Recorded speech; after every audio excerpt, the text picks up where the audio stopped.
No way. These are shade balls. They're being dumped into this water reservoir in Los Angeles. And contrary to what you may have heard, their main purpose is not to reduce evaporation. Okay. So what are they really for? This To one find is out, actually I'm mentioning visiting the evaporation. largest collection of these balls anywhere on Earth at LA Reservoir. I had to, bro, that literally shocked me. 96 million shade balls. That's correct. Wait, the time I heard that why, bro, it literally shocked me. I was like, felt as though somebody was in my house talking. 96 million. It's very rare for you to see 96 million of anything. This is your life vest, which you are required to wear. All right. Throw a leg over and climb on in any way you can. There you go. Looking at this, I had so many questions. Like, why are they black? Are they safe to have in drinking water? How much do they cost? Do they actually reduce evaporation? And what is their real purpose? Wait, is that reservoir for drinking? Is it hard to drive in shade balls? It is very hard. Why is that? These are actually partially filled with water. And the reason they're filled with water is that at LA Reservoir we have some really high winds. And so, if we didn't put water in these things, there'd be balls bouncing on the 5 freeways people drive down. They'd be all over the place. So these keep the balls in the reservoir, and if they do start to roll, they kind of wobble because the water makes them uneven. But that makes them significantly more difficult to push out of the way, especially when they form close-packed crystal-like structures. But yes, we've not still gotten why are they there. I don't know.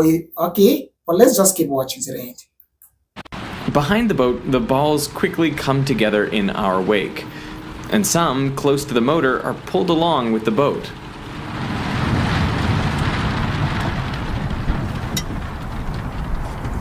Wow.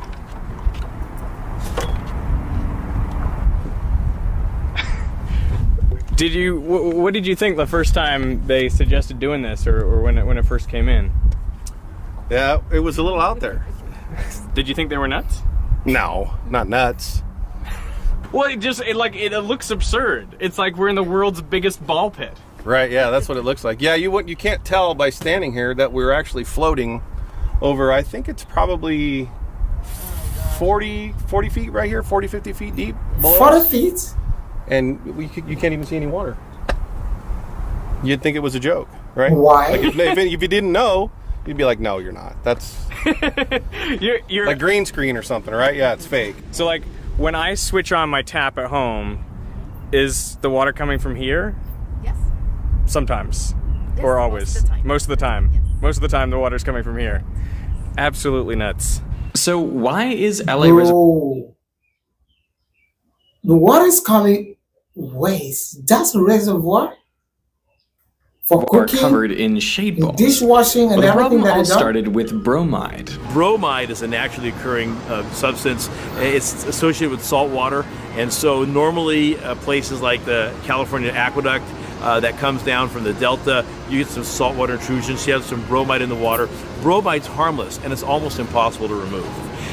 But when you disinfect the water with ozone, that bromide becomes bromate, Ozone? and bromate's carcinogenic. And so around the year 2000, they wrote regulations regulating bromate, and the regulations basically said if you have a treatment plant that uses ozone, then you have to watch your bromate formation and be careful not to form too much. So the only place we ever measured bromate was at our filter plant. And the results were always within the 10 micrograms per liter limit set by regulators. So they were confused when they got a call from one of their customers, a beverage company in LA. They said, we have some really high levels of bromate showing up. Are you aware of this? And we said, well, we don't show anything. But between the filtration plant and the customer was... So wait, so even beverage companies make use of this water, but it looks as though the water is so exposed to the atmosphere. I don't know if I'm the only person thinking about this, but how about your let me comment section though? the reservoir. So they did some tests. Almost immediately upon coming into this open reservoir, the bromate levels jumped. It turned out that bromide with chlorine, which was supposed to be safe, in bright sunlight formed bromate even more than ozone did. And so we made this unfortunate scientific discovery that actually was not part of any regulatory scheme. And so here we are at the reservoir. We have water source that's got bromide in it, harmless. We have chlorine, we have to have the disinfected water. And we have sunlight because it's open. The only choice we have is to remove sunlight. So we looked at all sorts of things. We looked at floating tarps across the water. And normally you put a floating cover on the water, but that's a multi-year project. And so we said, well, can we manufacture these kind of trampolines with like PVC pipe? And we said, well, they're just going to become bird perches and we'll have a big water quality problem. And so then we knew we had high-density polyethylene pipe, which is used in the water industry, and we know that it floats. We at one point thought about, can we just float a pile of pipe across the surface? Well, that's hard to do and very expensive because there's a lot of material.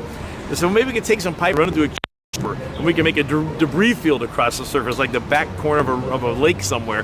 But then you have all this mushy, warm water with plastic floating on the top. That sounds like a petri dish. And so lo and behold, Dr. Brian White did some research and he found the shade ball. Except they weren't called Okay. How, I still don't really get it, but how can I get it when I'm pausing? shade balls at the time. This product existed, and they were called bird balls.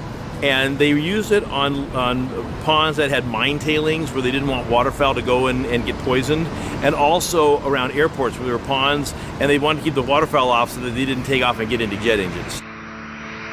Oh. You know, they'd actually done wind tunnel testing and had, blew 50, 60 mile an hour winds across to see how they'd behave.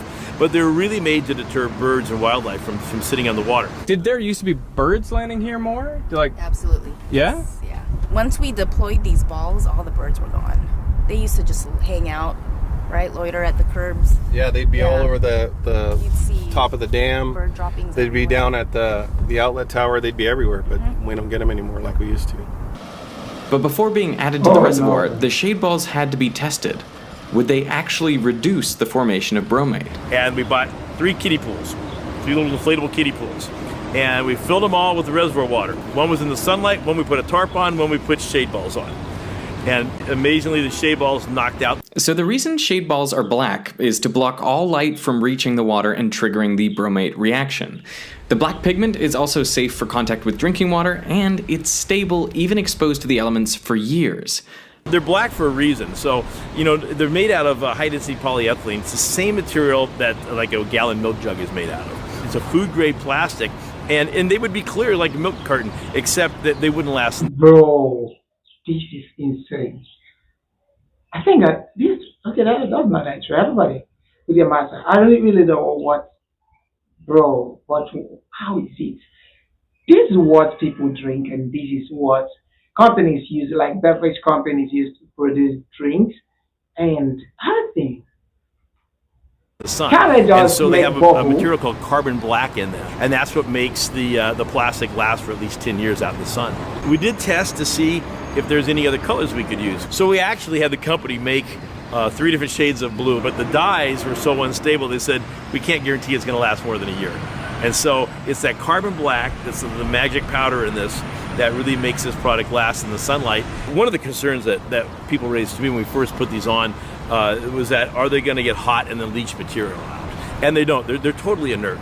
I mean, theoretically, you could cut off a piece of this ball and you could chew it, no harm comes to you. This is totally food grade, nothing wrong with it whatsoever.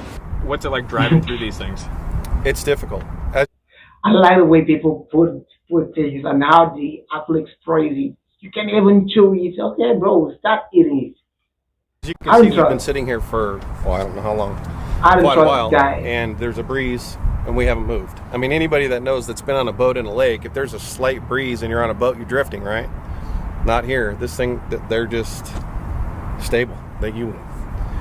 It's interesting. When you're trying to pilot the boat through these things, it's difficult. It's like driving through peanut butter or something. Something, I guess, yeah. Not that I've ever done that, but... Blocking sunlight from the reservoir also provided additional benefits. You know, one of the reasons we put so much chlorine in was to control the algae growth, but sometimes you still couldn't control it. There were times years ago in the summer where if we had an algae outbreak, you might actually, if you filled a bathtub up, it might have a slight tinge of green. I mean, it may be healthy to drink, but it might have a slight tinge of green from the algae. See a bit of algae. Yeah, and it's just discoloring the water. That no longer occurs. I like the statement that they say, maybe, do it sound like it's maybe healthy to drink, which absolutely tells you this thing's nowhere near healthy. So with the sunlight gone, the algae problem's gone. We put in basically no chlorine. We've only had a few times since the shade balls went on LA Reservoir that we've added any chlorine at all. And we used to do half the chlorine in the whole water system went into that reservoir just to control algae growth. But the big concern I had was evaporation. When I first heard about these black plastic balls reducing evaporation, it didn't seem to make any sense. I mean, wouldn't they absorb more energy and so heat up the water, leading to faster evaporation? It turns out the answer is no for a number of reasons. In an open reservoir, there is more exposed surface area where water molecules can escape into the air. Plus, there is greater airflow over the water surface, continually removing the layer of moist air and replacing it with drier air, increasing evaporation. Now, the shade balls do absorb more energy and get hotter on top, but the bottom of the balls stays cool. Plus, the balls contain mostly air, which is a good thermal insulator, and so not much of the heat is transferred through to the water. It's almost like a double pane window. You get that air gap in there, and the air acts as an insulator, and so the sun never hits the water. Matter of fact, we've actually done some measurements, and it's actually cooler under the shade balls, even though they're black. Wait, when this water will be transferred to the users, do they actually filter them, or do they actually treat them like when it's getting to the pipes, or how are they done? If somebody actually knows this, you can write in the comment section. At least let's learn together. And it is without the balls, just with the sun itself. So the balls actually have a slight cooling effect. So for all of these reasons, shade balls reduce evaporation by 80 to 90%. That's pretty significant for a dry climate like Los Angeles. How much do they cost? These run around $3 for $1. I think we paid 33, 34 cents a piece, something in that range. So, and they actually will have a salvage value, not that much, but if we go to remove them, they're recyclable material. So, but we figured that over the life of the balls, between the savings in chlorination, and the chemical savings, and the savings in evaporation, probably at least half the cost of the balls will be paid for. And so, I mean, of course, the water quality benefit is immeasurable, but even the balls themselves will save money doing what they do. Do you ever bring people out here for tours? Or? You're the first one. Why am I the first one to get to go on a tour here? To get this level of detail tour, yes. This is so cool. I've heard something about hexagonal balls. Have you heard anything about hexagonal balls? Oh my gosh, so we had the shade ball. But wait, it's actually insane if somebody gets into the business of making these kind of balls, and then you're the one supplying to this company, knowing that they're going to be buying like 96 million of it every, perhaps whenever they need it. You have a sure customer. And of course, everyone in the world came up with another product. I have ones, I call it the ravioli, it's a small hex. We had large hexes, we had all sorts of pieces. And people say, well, they lock together. But the problem is they need to not stack up, and they need to not sit on the bank of the reservoir. The reservoir is going to go up and down. And so it was really the shape of the ball that makes them not perch on the side, because we need to make sure that these, when the water goes up and down, that they spread up, or they spread out completely to cover the water as best possible. I mean, I just can't get over what I'm seeing. It's just so nuts. I'm waiting for you to say it looks like a pool of boba. I feel like that's the line that'll go in, but you got it. Like that's awesome. Do you like boba? I love boba. I might get some after this. This was actually insane. If you love science, hit the subscribe button, and we will be reacting to more of science. This